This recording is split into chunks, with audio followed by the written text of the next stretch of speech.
Hello everybody and welcome to the channel. Some 25 years ago I read a lot about the Egyptian pyramids, and when I learned that nobody actually knows how they were built, I thought a little bit about how I would have built them, and almost immediately came up with a very simple idea that was far superior to all other methods I had read about. Back then, I didn't know what to do with that idea. Write a book? Not enough material to fill a whole book. So I put it aside and went on to do other things.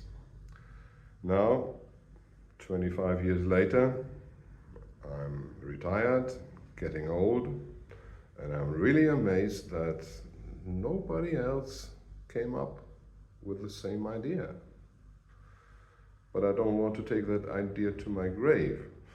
So the primary purpose of this channel is to document that idea, publish it, and hopefully find some scientists who can make use of it. Secondary purpose is to build a little community, and hopefully in that community there will be some people who can help me, especially with video editing, because this is my first video, my first YouTube video, and it seems I suck at video editing.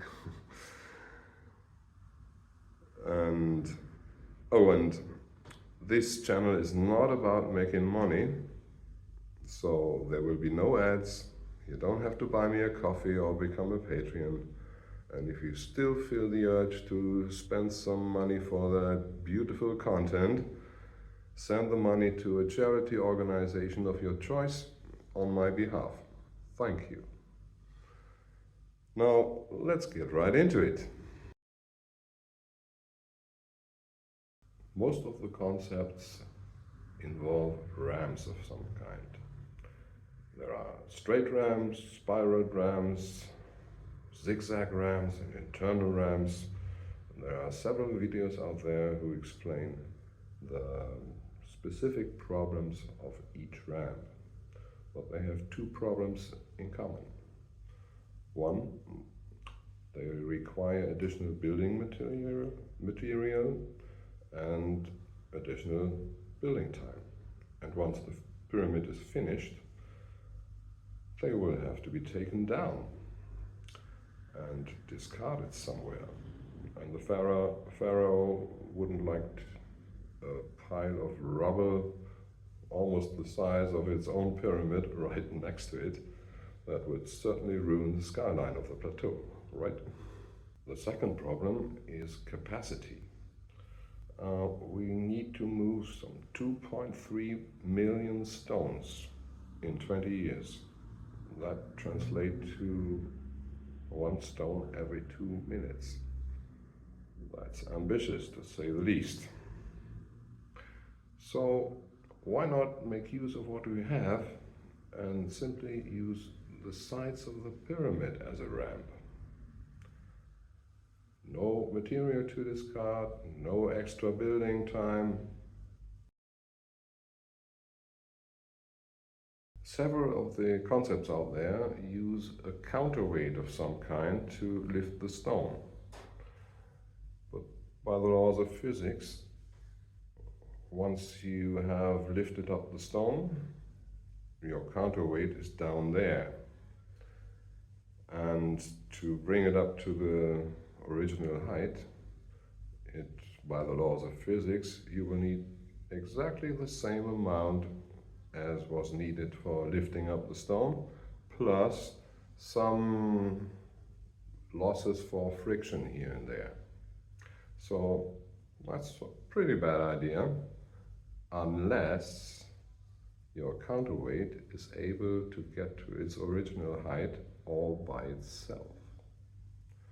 That's why I will use humans as a counterweight. So there you have the core principle. We will use a rope to pull the stone straight up the side of the pyramid, then straight horizontally to its final place, and we pull that rope straight down the other side of the pyramid with humans. That will look somewhat like that.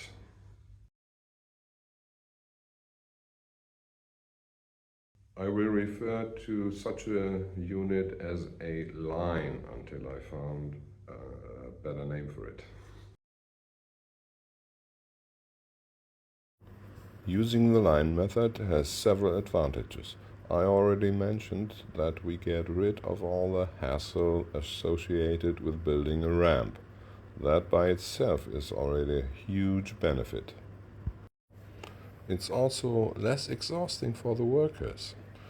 While walking down a steep slope just attached to a rope may look tricky if you're not used to it, it's only just as exhausting as normal walking.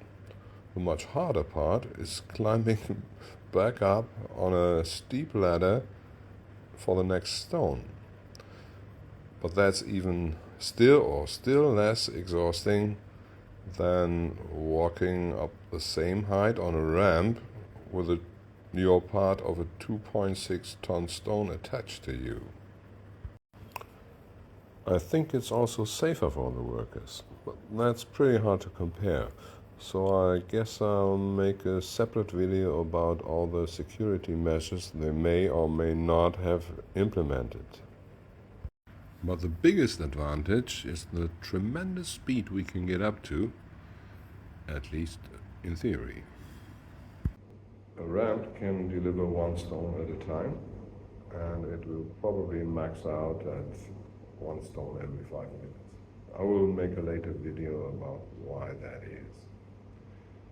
The speed of a single line depends on two things. One is the height that we are currently building at, and the other is whether we have to deliver to the far end or the near end of the layer. Near the bottom of the pyramid, delivering to the far end will take about a little less than 5 minutes. Delivering to the top of the pyramid, also some 4.5 minutes.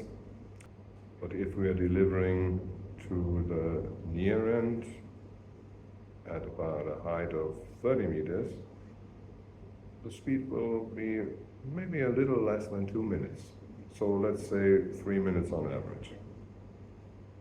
But that's basically irrelevant because we can use multiple lines at the same time.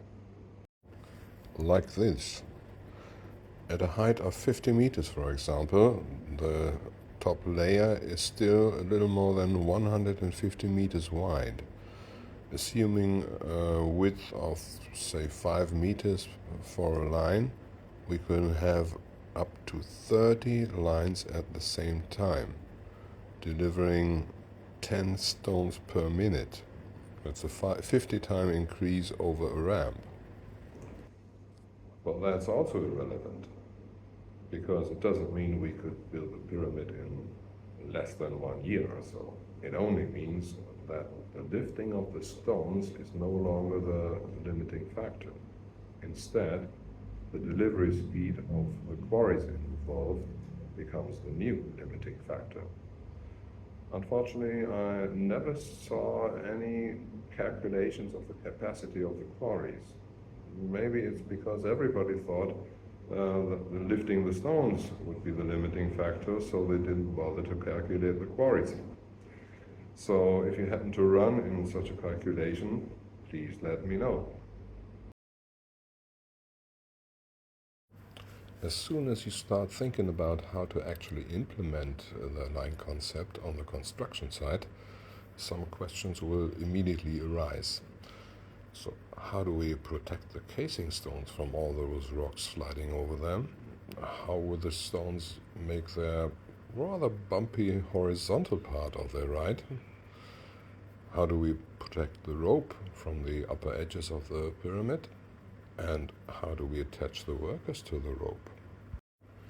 And if you think a little more about it, you will also find more questions, like how does a line actually operate in order to reach its full potential?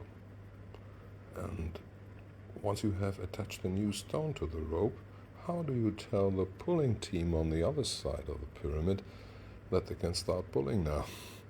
Shouting is certainly not an option with 200 meters of solid rock between you and them. And once you have delivered a stone, what do you do with an empty sledge? It has to get back down to the quarry somehow. And is there anything special about the first and the last row of a layer, besides being a different material? And if we use multiple lines, how do we coordinate them? And what do we do at the lower 20 meters of the pyramid when the line has not reached its full potential yet? And last not least, what do we do with those terribly big stones of the burial chamber?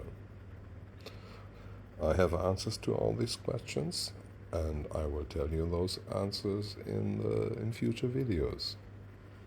So that's it for today.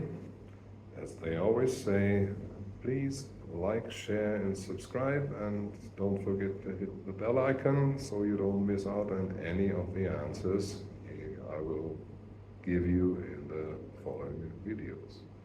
And thanks for watching.